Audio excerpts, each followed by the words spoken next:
In all the summers in between, I chose a dual timeline for both reasons you listed. So one is that when you've written two novels, and I wrote both of those novels, they were chronological. They took place, the beginning was the beginning of the summer and the end was the end of the summer.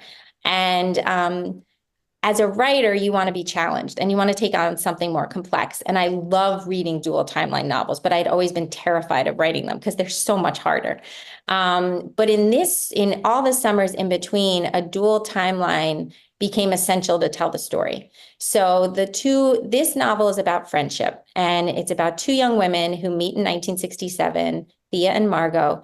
They get very close very quickly, as young women do at that age. They're 20. And as they go through their summer together and this intense friendship is developing, tragedy strikes and there's something that drives them apart. And by the end of the summer, they've gone completely separate ways. And 10 years later, which is the second timeline, 1977, one of the friends mysteriously shows up at the other friend's house and is on the run, needs help. There's something going on in her life. And because of this debt from the past, this secret that they're carrying from the past, the friend decides to take her in and help her. And so the two timelines became essential to telling a story about, friends who were very close, drifted apart, and now are trying to figure out if they're still relevant to each other and if they still want to be close to each other. I mean, we all have friends who, when we were young, we were so, we relied on to build us up and make us feel good. And I think when you're young, you really look to your friends for that, more so once you get married and have a partner. And so in this later years, when she shows up again, there's all these questions that are stirred up, which is how much, how far would you go for a friend? How much does this person mean to me? Do we have anything in common anymore?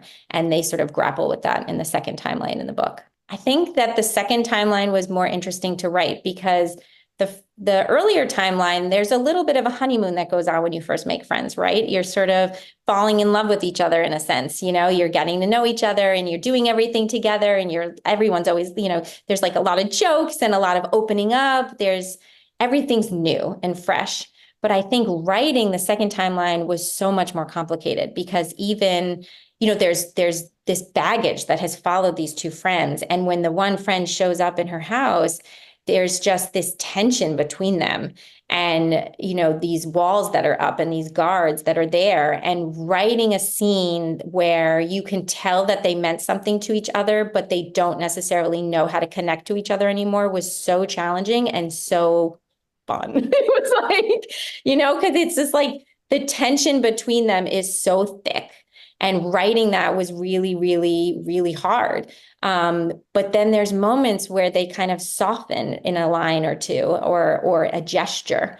And there's an inside joke maybe that makes you remember how close you were.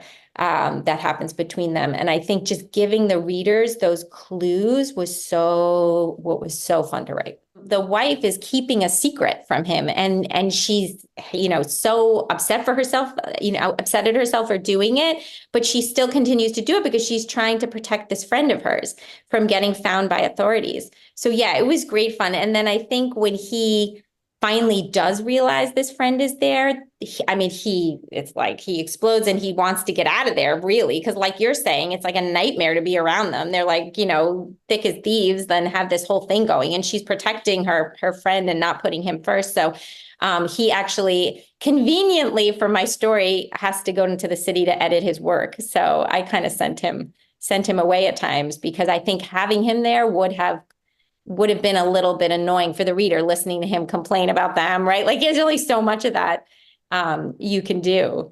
But yeah, I think that, for them, I love writing about women's roles in society and just how that's changed, partly because, I'm always looking at my own life and how we've changed so much today.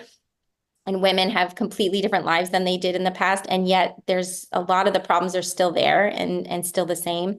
And there's this hangover in the 70s in the later timeline in my novel where, and what I mean by that is, when Thea and Margot, my two characters, meet and it's 1967, there's so much idealism in the world. I mean, there's a lot of there's a lot of horrific things going on too, but there's this sense that like we're going to march for civil rights and we're going to demand women get equal pay, and we're going to, the world is changing. We're on the brink of huge changes, and we're a part of the change. That's kind of the world they're living in when the book starts.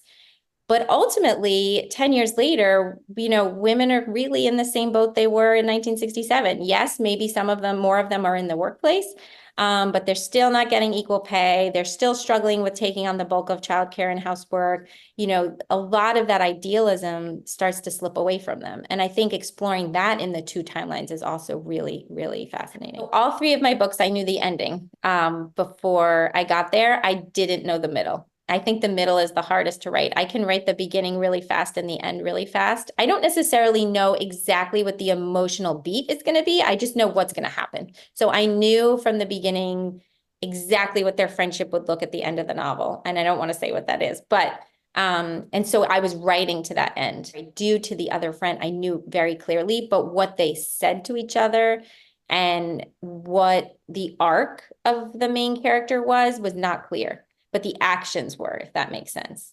So I had to figure out that Thea was someone who just never felt worthy enough of her friend. And so once I figured that out, I could see the dialogue at the end, but I couldn't see that in the beginning until I figured that out.